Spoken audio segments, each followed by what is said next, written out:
9월부터 12월까지 우리 동부산교회에 4건의 결혼식을 예정하고 있어서 참 감사하고 기쁩니다. 물론 제가 주례를 다 할 겁니다. 많은 분들이 축하할 수 있는 여건이 열려졌으면 좋겠다 싶은데 코로나19 상황 때문에 요즘 병문이든 그다음에 예식장이든 사람들이 많이 가지를 못해요. 아무튼 결혼식 소식 들리면 많이 또 축하해 주시기를 바랍니다. 여러분, 결혼 예배 순서에는요 혼인서약이라는 게 있습니다. 결혼식의 절정이라고 할 수 있는데요, 혼인서약을 신랑과 신부가 하고 난 다음에 주례자 목사는 그 다음에 성혼선언을 합니다. 이제 이 결혼이 맺어졌고 하나님 앞에서 이제 두 사람은 부부가 된 것을 성부와 성자와 성령의 이름으로 공포하노라, 이렇게 이제 선언을 하게 되죠. 사람과 사람 사이에 하는 약속을 서약, 그래서 혼인서약이라고 그렇게 합니다. 그러면 하나님과 사람 사이에 하는 약속은 뭐라 그러느냐? 그걸 가리켜서 언약이라 그렇게 말합니다. 9장 38절 여러분 눈으로 한번 따라 보실까요? 우리가 이 모든 일로 말미암아, 이 모든 일은 8장에 있었던 부흥의 성경 말씀을 들었던 걸 말합니다. 이제 견고한 언약을 세워 기록하고, 언약문을 작성했다라는 말입니다. 우리 방백들과 레위 사람들과 제사장들이 다 인봉하나이다, 이렇게 말합니다. 인봉한다, 이건 서명한다, 그냥 인감 도장 찍는다, 이렇게 이해를 하시면 됩니다. 그리고 10장 1절부터 27절, 오늘 우리가 봉독하지 않는 여기에는요 서명한, 이 언약문에 인봉한 84명의 명단을 기록하고 있습니다. 자, 좀 더 넓혀서 생각해 보죠. 지난 주일과 오늘 주일을 연속으로 이어서 여러분 설교를 들어주십시오. 이 언약서의 출발은 8장 1절부터입니다. 제사장이요 학사 에스라는 유다 백성들 앞에서 성벽을 완공하고 난 다음에 나무단 위에 서서 율법의 말씀을 낭독합니다. 그리고 그 율법의 말씀을 들은 백성들은 울면서 회개하기 시작을 했습니다. 나라가 망하고 삶이 이렇게 피폐해진 원인이 우리가 하나님의 말씀을 불순종한 데 있다는 것을 그 낭독하는 율법의 말씀을 통해서 깨달았기 때문이에요. 그리고는 결심문을 작성하고 서명을 했습니다. 그것이 오늘 본문의 내용이에요.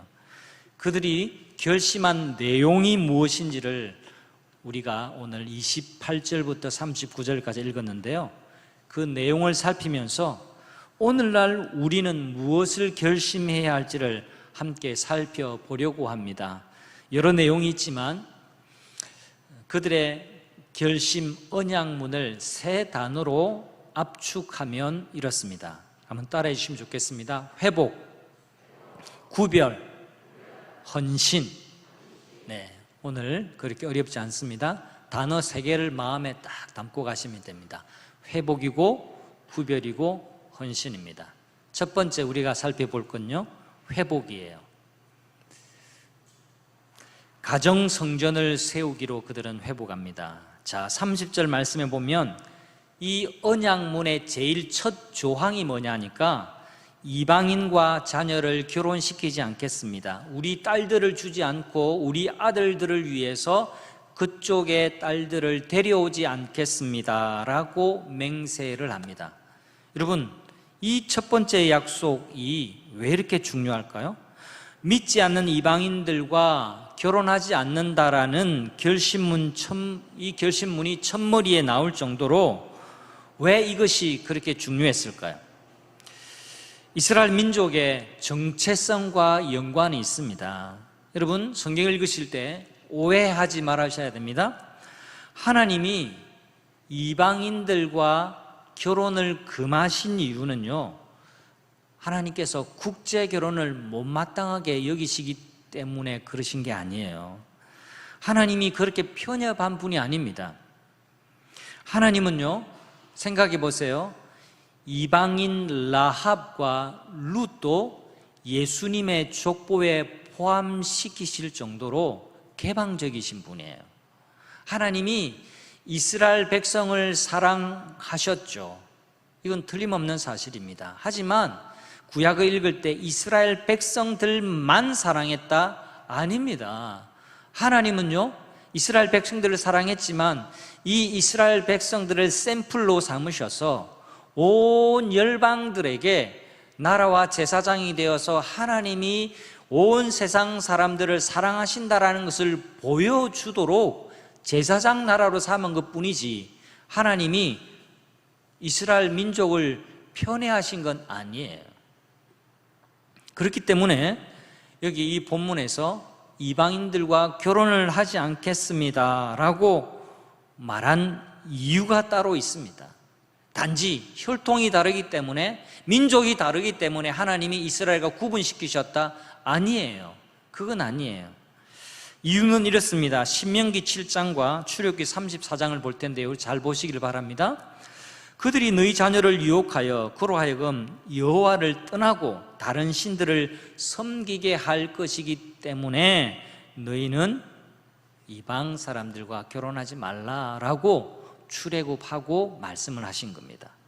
또 출애굽기 34장 보면 그들이, 이방인들이 시집 오고 장가가면 그들의 신을 음란하게 섬기게 할 것이기 때문에 너희들은 가나안 땅에 들어가면 그들과 통혼하지 말아라 라고 하나님께서 제한을 두신 겁니다. 그런데 역사를 쭉 보면 이스라엘의 조상들은 이 경고의 말씀을 따르지 않았습니다. 이방인들과 망설임 없이 결혼했습니다. 이익이 되면 결혼했어요. 돈이 된다 싶으면 결혼했고요, 잘 살겠다 싶고 번성하겠다 싶으면 이방인과 결혼을 했습니다. 결국 그들의 우상도 같이 가정으로 들어와 그들이 섬기던 우상도 민족으로 들어와서 자리 잡고 결국에는 하나님의 자리를 차지하고 하나님과 우상을 겸하여 섬기게 되는 결과가 생기고 말았습니다. 결국 그것이 나라가 망하는 원인이 되고 맙니다. 8장에 있는 대로 이 예루살렘 백성들은 수문 앞 광장에서 율법의 말씀을 들었습니다. 들으니까 우리 백성들이, 우리 민족이 왜 망하게 되어졌는지를 깨닫게 된 거예요. 그래서 역사의 과오를 깨달았습니다. 그래서 결심하고 하나님께 언약문을 작성하고 그들이 서명을 한 겁니다.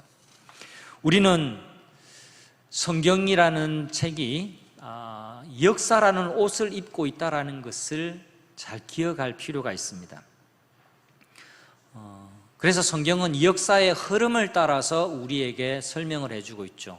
창세기, 그 다음에 출애굽기, 그 다음에 출애굽기 다음에 정착한 여호수아, 그 다음에 거기에 눌러앉아서 사사들이 다스리던 때 사사의 시대를 마감하고 왕들이 다스리던 왕국 시대, 나라가 쪼개진 분열왕국 시대, 그 다음에 분열왕국도 한쪽은 없어지고 한쪽은 바벨론에 멸망해서 포로로 잡혀가는 시대, 그 다음 포로에서 돌아온 시대, 지금 포로에서 돌아온 시대를 지금 다루고 있습니다. 이처럼 역사의 흐름을 따라서 성경을 우리에게 설명해 주고 있습니다. 자, 그렇기 때문에 성경을 역사의 흐름을 따라서 이해하는 것이 중요하고요, 그리고 더 나아가서 지금 우리가 살고 있는 이 때를, 이 성경의 역사를 보고 교훈을 받으면서 우리가 살아가는 이 때를 잘 해석할 수 있는 안목과 능력을 길러야만 합니다. 왜냐하니까 사람 사는 게 그렇게 다르지 않거든요. 본질은 달라지지 않았습니다. 옛날 사람, 지금 사람, 입고 다니는 옷이 좀 달라졌을 뿐이지 사람은 달라지지 않았거든요.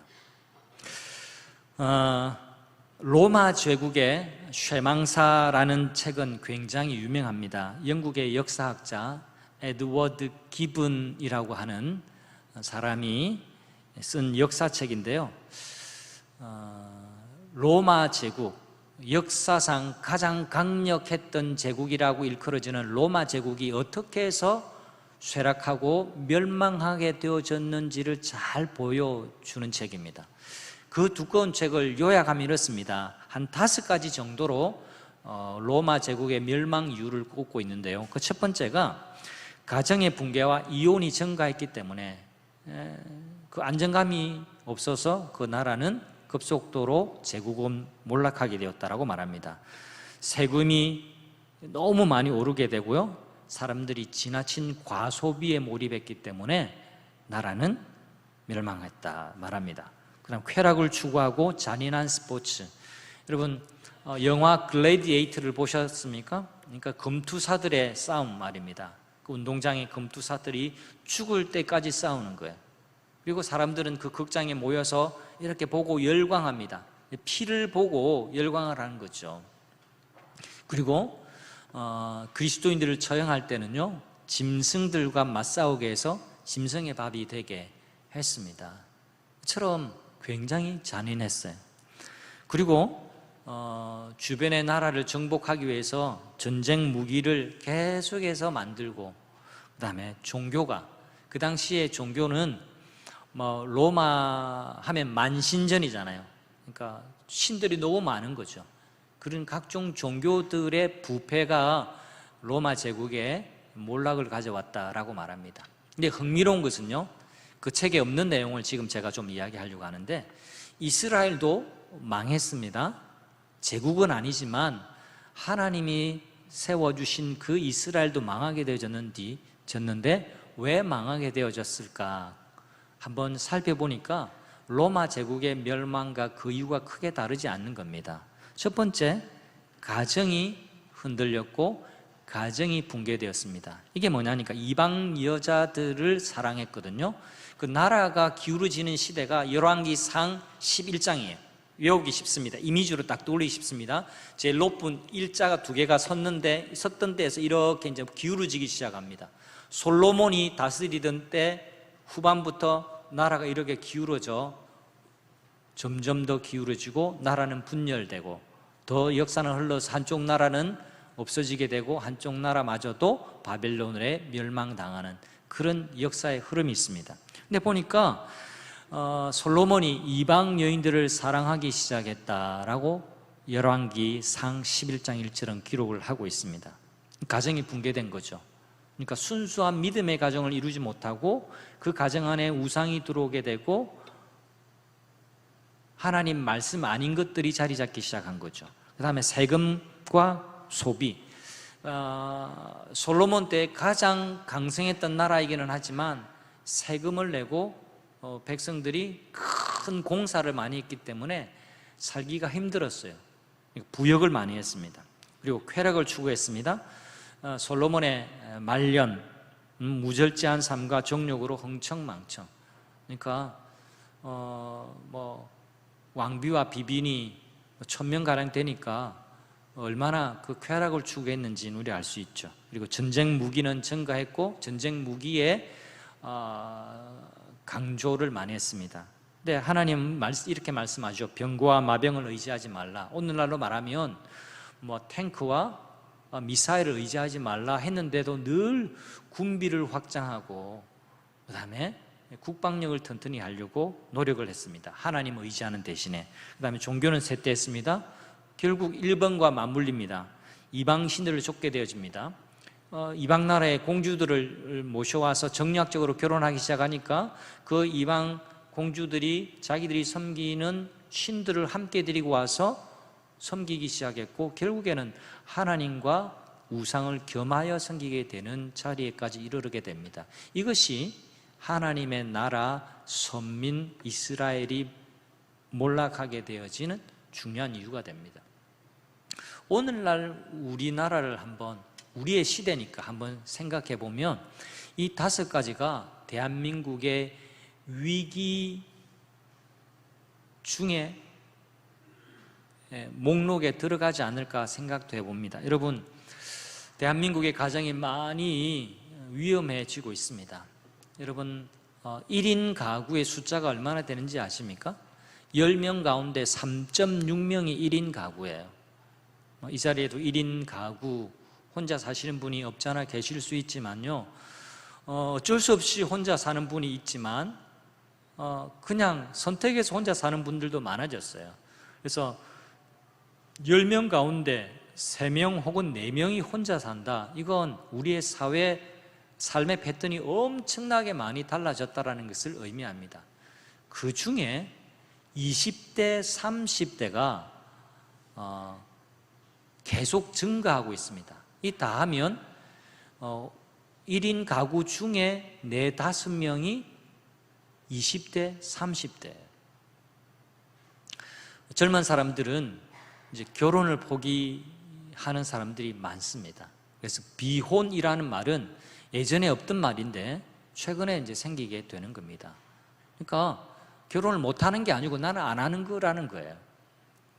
여러 가지 사회적인 문제 때문에 자녀를 낳기도 어렵고 결혼하기도 어려운, 이게 삶을 꾸려 나가기도 어려운 청년의 세대의 슬픔이기도 합니다. 또 졸혼이라는 말이 옛날에는 없었어요. 황혼, 이혼은 얼마 전에부터 쭉 이야기하다가 이제는 졸혼이라는 말까지 생길 정도로 이제는 가정에 이혼하는 이 문제가 젊은 사람들만의 문제가 아니라 평생을 가는 굉장히 중요한 이슈가 되고 있다는 것을 우리는 알 수가 있습니다. 세금과 소비도 마찬가지입니다. 세금 문제 지금 심각합니다. 소비 문제, 얼마나 많이 소비하는지 모릅니다. 소비하느라 부채가, 국가 부채, 가계의 부채가 위험 수준에 이미 이르렀다는 사실을 여러분도 많이 들으셨을 겁니다. 쾌락을 많이 추구합니다. 성적인 문제, 성범죄가 우리나라에 얼마나 많이 일어나고 있는지 몰라요. 전쟁 무기. 여러분, 우리나라가 국방비 예산이 세계에서 손가락 안에 든다는 사실을 여러분 아십니까? 만약에 이것만 없더라도 우리나라가 정말 크게 도약할 수 있는 그런 발판이 될 텐데 이 군비를 축소하지를 못해서 여러분, 북한은 계속해서 핵을 위협하고, 여러분 저 핵 위협 앞에 우리는 가만히 있을 수 없죠. 계속해서 최신식의 무기들을 수입하고 또 만들어내고 그렇게 합니다. 종교는 쇠퇴합니다. 여러분 80년대, 70년대 지나면서 교회는요 정말로 부흥기였습니다. 뭐 깃발만 꽂으면 다 된다고 할 정도로 그렇게 되어졌지만 2000년대부터 시작해서 교회는 정체되기 시작했고 그 이후로 이제는 후퇴하기 시작합니다. 여러분, 교회가 저절로 잘 되어지지 않습니다. 여러분, 이것이 오늘날의 우리의 문제와 크게 달라지지 않다라는 겁니다. 그래서 제가 주목하고 싶은 것은 1번 분석. 가정이 붕괴하고 가정이 믿음으로 무장되지 못할 때 제국은 몰락했고 이스라엘 나라는 무너졌고 대한민국의 가정도 또 국가도 그다음에 교회도 위태롭다라는 것을 한번 생각을 이어가 봅니다. 여러분, 말씀드린 대로 솔로몬의 통치 기간은요 역사상 가장 최고의 정점이었습니다. 솔로몬 때 가장 영토가 넓었습니다. 솔로몬 때 가장 부강했습니다.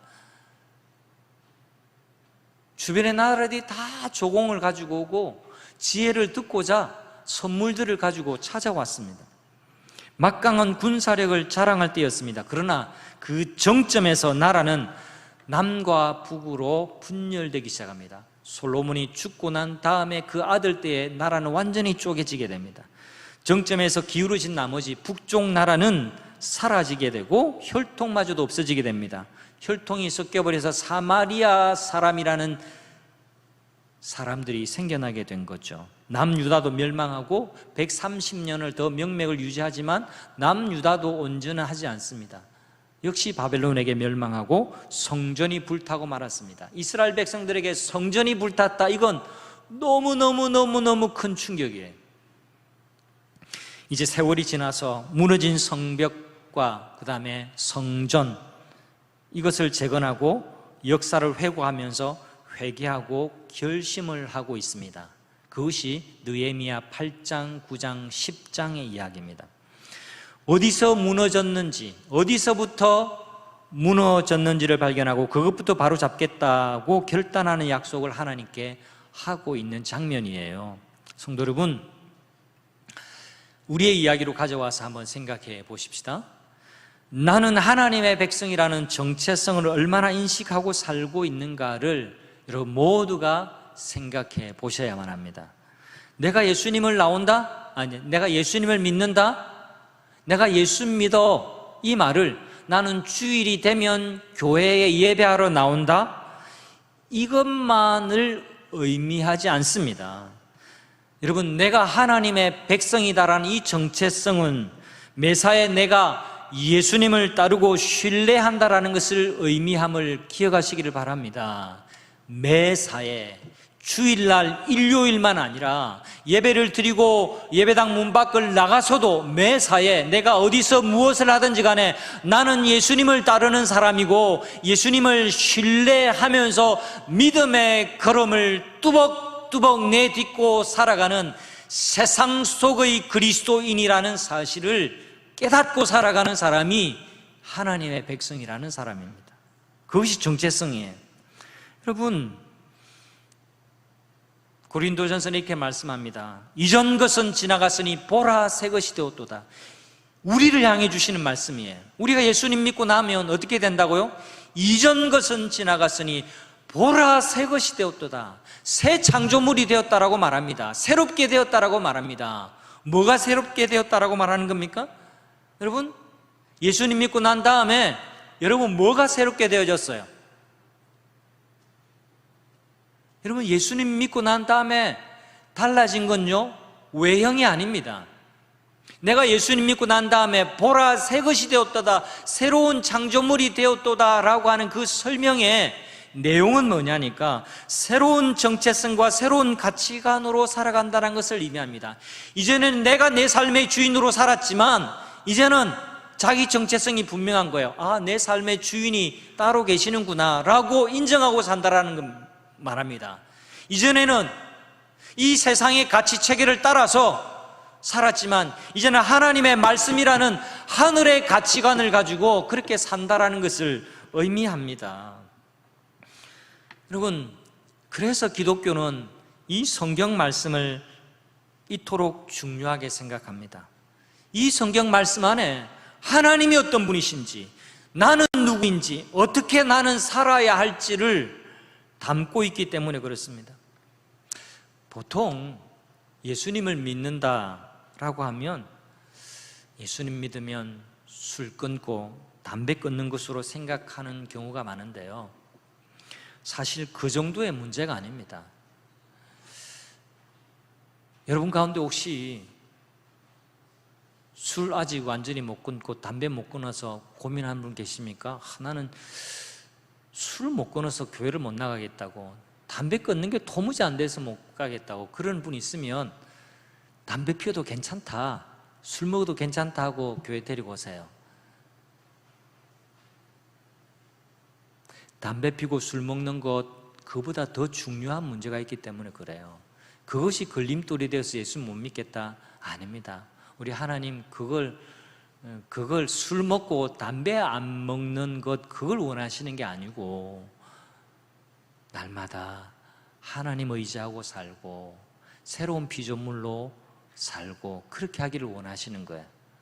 아, 이 목사는 술 먹어도 된다 하더라, 담배 피도 된다 하더라, 이렇게 해석하시면 안 됩니다. 네, 그건 부차적인 문제라는 겁니다. 괜찮아, 여러분 가운데 예배 마치고 저 뒤에 가서 담배 피는 분 혹시 제 눈에 떠도 저 괜찮아요. 은혜 받으면 스스로 끊을 수 있습니다. 괜찮습니다. 그것 때문에 너무 죄책감 가지고 예배에 올까 말까 고민 안 하셔도 됩니다. 더 중요한 것이 뭐냐, 이전의 가치관을 붙들고 사는 것이 아니라 새로운 가치관을 받아들이고 나는 하나님의 백성이다라는 정체성을 따라 사는 것, 이것이 중요합니다. 여러분, 교회의 가장 큰 적은요, 이슬람 종교가 아닙니다. 교회의 가장 큰 적이 타 종교가 아닙니다. 가장 큰 적은 내 안에 파고드는 세속적인 가치관이에요. 세상적인 생각이에요. 성공에 대해서, 돈에 대해서, 행복에 대해서 세상이 말하는 방식 그대로 교회 안에 갖고 들어와서 교회가 교회의 모습을 잃어버리면 안 됩니다. 그걸 하나님이 슬퍼하시는 거예요. 세상 사람들이 평수를 좋아한다고 나도 평수 좋아하고, 그죠? 그러면 안 된다는 겁니다. 우리나라가 평등사회라는 것 아시죠? 평등사회. 평수와 등수를 중요하게 생각하는 사회. 이거 평등사회예요. 그런 평등의 생각이 교회 안에 들어오면 안 됩니다. 평수 그렇게 중요하지 않아요. 등수 그렇게 중요하지 않습니다. 우리 하나님이 평수 헤아리시고 등수 손꼽으면서 사람을 그렇게 따로 사랑하시지 않습니다. 신약 성경이 계속해서 우리에게 말씀해 주고 있습니다. 돈 있는 사람이 중요한 사람 아니다라고 성경 말씀하고 있어요. 에클레시아, 교회로 모일 때 돈 있는 사람이든 노예든 상전이든 다 그리스도 안에서 하나가 되었습니다. 형제가 되었습니다. 교회 안에서는. 일터에 가면 상관이 있고 부하 직원이 있을 수 있지만 교회 안에 들어와서는 다 그리스도 안에서 하나다라고 말씀합니다. 2000년 전부터 그걸 가르쳤어요. 여러분, 남자도 여자도 그리스도 안에서 하나다라고 말씀합니다. 여러분, 이건 놀라운 말씀입니다. 너무나 평범한 이야기 같지만요, 2000년 전에 로마가 다스리던 시대, 그 고대 사회에 남녀가 같이 이렇게 모여있다? 여러분, 이건 상상도 못할 일입니다. 그런데도 이 에클레시아, 교회 안에 여성들이 역할을 하기 시작했다? 여러분, 이건 혁명이에요.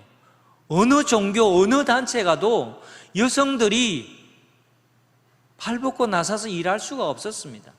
그런데 예수를 믿는 이 에클레시아 안에는 그런 일들이 빈번하게 일어나기 시작한 겁니다. 심지어는 부부가 함께 일을 하는데 남자보다 여성이 더 인정을 받았어요. 그래서 브리스길라와 아굴라 같이 여성이 더 존중을 받았습니다. 어디에서 일어난 일이에요? 2000년 전에 교회에서 일어났던 이야기입니다. 여러분, 교회가 그런 모임이었어요. 뭘 말씀드리냐니까 세상에 없던 가치관이 교회 안에 있는 거예요. 그러니까 나는 하나님의 백성이다라는 이 자기 정체성은 무엇인가 하니까 세상에 지금 흘러다니고 있는, 세상이 추구하고 따르고 있는 그런 가치관대로 사는 것이 아니라 하나님의 말씀의 가치관, 하나님의 가르침대로 살아가는 사람들의 모임이 교회, 에클레시아였다라는 것을 말합니다. 여러분, 이와 같은 신약의 교회는요, 정말 혁명적인 곳이었습니다.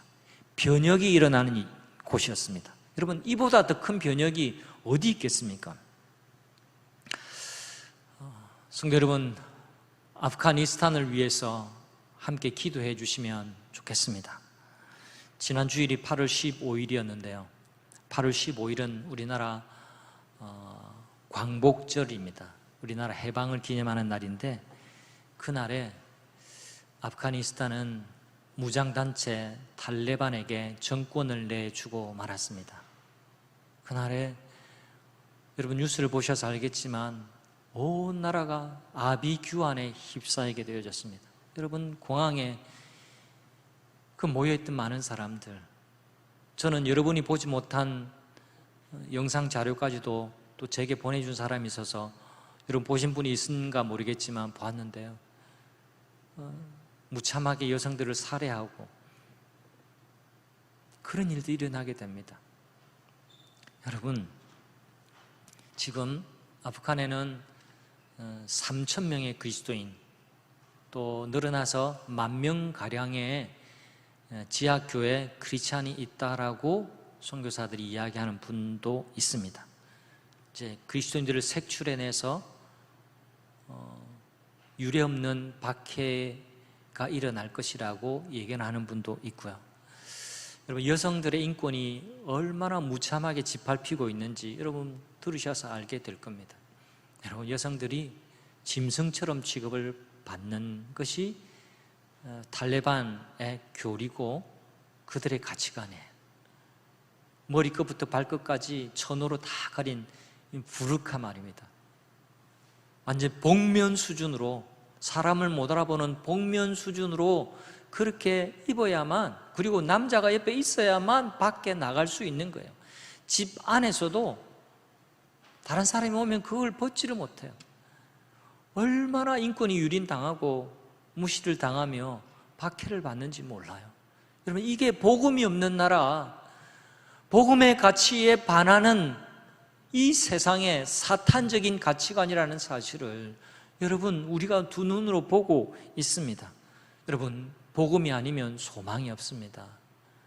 복음에 소망이 있습니다.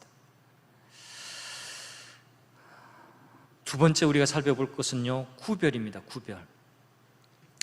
31절에 보면 안식일과 안식년을 잘 지킬 것을 약속을 합니다. 여러분, 하나님은요, 안식일을 왜 지키라고 하셨냐? 안식일은 하나님과 교제하고 새로운 에너지를 충전하는 날이기 때문에 그렇습니다. 여러분, 안식일은 신약의 주일로 바뀌게 되어집니다. 우리는 예수님이 부활하신 날, 안식 후 첫날을 이제 주일로, 안식하는 날로 삼고 그 날을 지킵니다. 여러분, 주일에 잘 안식하시기를 바랍니다. 여러분, 매일매일 돈 버는 날로 삼고 살면요, 주님 앞에 가서 주님이 너 뭐하다 왔니? 하면 네, 열심히 죽자고 일하다가 왔습니다, 이렇게 대답할 수는 없잖아요. 너 뭐하다 왔니? 하니까 주님, 제가 열심히 놀다 왔습니다, 이렇게 말할 수도 없잖아요. 여러분, 쉬셔야 됩니다. 안식해야 됩니다. 이 쉰다, 안식한다는 말을 그냥 들어누워서 잠을 잔다 이렇게 이해하지 말고, 안식한다라는 것은요, 삶의 질서를 다시 부여한다, 하나님 안에서 다시금 에너지를 받는다, 그리고 하나님과 교제한다라는 말로 여러분 이해를 하셔야 됩니다. 여러분, 이 시대의 사탄의 가장 큰 전략은요, 사람들을 바쁘게 만드는 것이라는 이야기가 있습니다. 그렇게 바쁘게 뛰면서 나를 돌아보지 못하는 거예요. 막 바쁘게 쫓아다니니까 이웃을 돌아볼 여력이 없는 거예요. 그리고 하나님을 바라보지 못합니다. 왜? 바쁘게 산다고, 바쁘게 돈 번다고, 바쁘게 산다고, 그런 겁니다. 여러분, 안식은요, 권리이면서 동시에 의무입니다. 여러분, 십계명을 보세요. 안식에 대한 명령이 들어있는데요, 안식이 명령인 이유는 잠시 멈춤을 통해서 내가 누구이며 어디서 왔으며 어디로 가는 존재인가를 생각할 수 있기 때문에 그렇습니다. 우리의 삶이 하나님의 은혜에 달려있다는 것을 기억해야 하기 때문에 그래요. 우리가 안식을, 주일날 예배를 놓치게 되면 내 삶이 하나님의 은혜에 달려있다는 것을 놓치게 되고 자기 힘으로 살려고 하기 때문에 그래요. 그렇기 때문에 의식적으로 여러분 잠시 멈추도록 노력해야 됩니다. 지친 육체와 영혼에게 쉼을 허락해야 됩니다. 또한 우리는 다른 사람이 안식하도록 도와야 됩니다. 31절에 보면 7째 해마다 땅을 쉬게 하고 모든 빚을 탐감하겠다라고 이야기합니다. 나만 쉬는 게 아니라 그때 안식년에는 빚도 탕감해 줄게요, 약속합니다라고 합니다.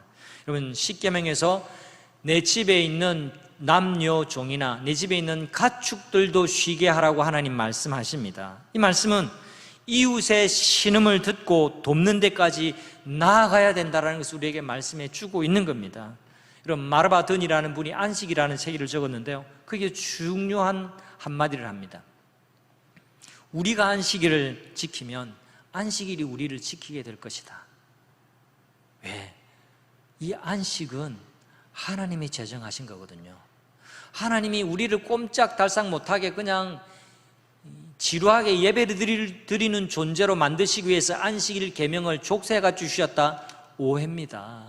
여러분, 성경을 그렇게 오해하시면 안 돼요. 하나님은 우리에게 안식의 풍성함을 더 많이 주시기 위해서 안식일을 지키라고 계명으로 우리에게 주신 겁니다. 여러분 안의 성벽을 날마다 보수하십시오. 날마다 하나님과 교제하시기를 바랍니다. 주일을 따로 구분하고 몸과 마음을 쉬도록 하십시오. 여러분, 쉬는 것도 일입니다. 쉬는 게 굉장히 중요합니다. 쉬면서 내면을 보수하시고요. 안식은 그래서 너무나 중요합니다. 세 번째 우리 살펴볼 것은 헌신이라는 단어입니다. 여러분, 32절부터 39절에는요 하나님의 전을 위해 하나님의 전에 바쳐 하나님의 전에 가져다가, 여러분, 하나님의 전이라는 말이 무려 8번이나 등장합니다. 여러분, 이스라엘 백성들이 하나님의 전을 어떻게 대하느냐, 이건요 하나님을 어떻게 대하는가를 말해줍니다.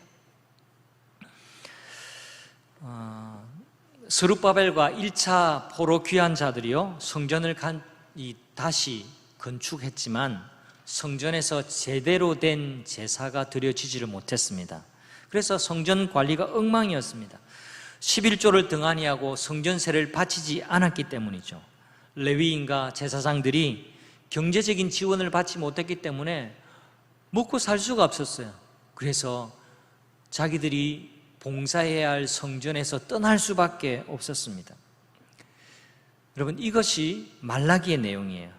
하나님께 드릴 줄 모르고 자기 자신만을 위해서 살았던 사람들이 이 예루살렘 사람들이었습니다. 그런데 이들이 결단합니다. 율법의 말씀을 듣고 회개하고 언약을 맺습니다. 이게 말라기의 내용에 있습니다. 그들이 어떻게 성전을 돌보지 않고 살았는지는. 이제 백성들이 언약을 하죠. 이렇게 언약합니다. 성전세를 내겠습니다. 11조를 내겠습니다. 성전 제사를 위한 나무 땔감을 우리가 제비를 뽑아서 족속대로 우리가 드리도록 하겠습니다. 첫 열매를 바치고 마다들을 위한 속전을 내겠습니다. 가축의 첫 소산도 율법에 기록된 대로, 여러 번 나옵니다. 율법에 기록된 대로 우리가 다 바치겠습니다 라고 말합니다. 그리고 마지막으로 우리가 읽은 39절에 있는 대로 우리 하나님의 전을 우리가 버려두지 않겠습니다, 이렇게 선언하면서 언약을 마무리합니다. 성도 여러분, 지금 우리 삶에서도 예배를 회복하는 것이 너무너무 중요합니다. 오늘 현장에 나오지 못하고 온라인으로 예배를 드리는 성도 여러분, 온라인이지만 정성을 다해서 마음을 다해서 전심으로 예배하기를 애쓰시기를 바랍니다. 여러분, 믿지 않는 사람들의 눈에는요 예배는 시간 낭비처럼 보이게 될 겁니다. 헌금은 물질 낭비로 보이죠. 하지만 우리의 정체성을 바로 하라고 했습니다. 하나님을 주인으로 섬기는 우리에게는요 찬송을 받으시기에 합당하신 하나님께 마땅히 드리는 것이 예배예요. 예배는 우리 삶의 중심을 잡아주는 무게추와 같습니다. 여러분, 지금 제가 흔들리지 않고 굳건하게 여기 서 있을 수 있는 이유는요 제 발바닥이 제 무게중심을 잡고 있기 때문에 그렇습니다. 제 무게중심이 흐트러지면 저는 넘어질 수밖에 없을 거예요. 여러분, 모든 것이 안정감이 있으려면 무게중심이 잘 잡혀야만 합니다. 하나님을 삶의 중심으로 모실 때 그때 우리의 삶은 비로소 아름다워집니다. 비로소 평안해집니다. 그것이 창조의 원리입니다. 여러분, 시인과 촌장이라는 가수가 있는데 아시는지 모르겠습니다. 제가 대학생 때 한 30년도 더 됐네요. 그때 굉장히 서정적인 노래를 많이 불렀던 가수인데요, 이 시인과 촌장의 노래 가운데 불렀던 가수 중 한 분은 하덕규 씨라고 이제는 목사님이 되셔서 복음을 전하는 일을 하고 계십니다. 여기에 보면 풍경이라는 노래가 있는데 혹시 아세요? 풍경. 제가 한번 불러드릴까요? 풍경이라는 노래가 있는데 굉장히 서정적입니다. 한번 들어보세요. 풍경 한번 쳐보세요. 근데요 2줄의 가사가 5번 반복하는 게 이 노래의 끝이에요. 들어보세요. 세상 풍경 중에서 제일 아름다운 풍경, 모든 것이 제자리로 돌아가는 풍경, 모든 게 제자리로 돌아가는 그 풍경이 제일 세상에서 아름다운 풍경이라는 겁니다. 여름은 여름대로 덥고 가을은 가을대로 덥고 겨울 되면 추운 것, 여름에 햇빛을 받아서 과실이 맺고 가을에는 수확하는 것, 이게 가장 아름다운 풍경이라는 겁니다. 하나님의 백성은 주일이 되면 하나님의 전에 나와서 예배드리는 이 풍경, 찬송하는 이 풍경, 이게 제일 아름다운 거라는 겁니다. 피조물인 사람들은 하나님을 존중하고 하나님을 경배하는 이 풍경이 제일 아름다운 풍경이라는 겁니다. 성도 여러분, 제가 매주 목회 데이터 연구소에서 발행하는 주간 리포트를 보는데요, 코로나 종식 이후, 아직은 종식이 안 됐습니다. 코로나가 종식 이후에 예전처럼 현장에서 예배를 드리시겠습니까? 라고 설문조사를 했더니 78%만 예, 그러겠습니다 라고 대답을 했다고 합니다. 22%, 10명 중 2명은 글쎄요, 코로나가 종식되면 제가 교회 나갈는지 잘 모르겠습니다, 이렇게 대답을 했던 거예요. 여러분, 현장에 나오시든 못 나오시든 예배 생활에 힘쓰는 여러분 되시기를 바랍니다. 예배하는 풍경이 제일 아름다운 풍경이에요. 코로나가 많은 것을 바꾸고 있는데요, 하나님을 향한 예배를 놓치지 않는 성도님들이 되시기를 간절히 바랍니다. 예배에 힘쓰십시오. 피치 못할 사정으로 예배를 빠지는 경우가 있더라도 최선을 다해서 예배에 빠지지 않기를 위해서 힘쓰시기를 바랍니다. 시간을 들이시고 물질을 떼어서 하나님께 드리는 여러분 되시기를 간절히 바랍니다. 여러분, 역시 오해하지 마십시오. 오해하시면 안 됩니다. 천지를 소유하신 하나님께서 무엇이 궁하고 무엇이 모자라서 가난한 백성들에게 헌금을 내라고 말씀하실까요? 그건 하나님 당신을 위한 것이 아닙니다. 우리의 헌금 때문에 존재감이 있는 하나님이라면 하나님이 아니에요. 하나님 유지 보수하기 위해서 우리 헌금이 필요하시다면 더 이상 하나님이 아니에요. 은도 내 것이고 금도 내 것이고 이 세상의 모든 것이 내 것이라고 하나님이 이미 우리에게 말씀해 주셨습니다. 하나님은요, 우리의 헌금이 필요하신 분이 아니에요. 재물이 있는 곳에 마음이 간다는 말처럼 하나님은 하나님의 백성들이 헌금함으로써 그들의 마음이 하나님의 성전에 가 있기를 원하셨던 겁니다. 그들의 마음이 하나님과 분리되지 않고 하나님과 동행하기를 하나님이 그토록 원하셨기 때문에 구분하여 드리는 게 필요했던 겁니다. 그래서 성전세가 필요했고, 그래서 11조가 필요했고, 첫 소산을 드리고 첫 새끼를 하나님 앞에 드리는 그러한 예배 제도가 구약에 필요했던 겁니다. 부흥의 절정기에 이스라엘 백성들이 결심합니다.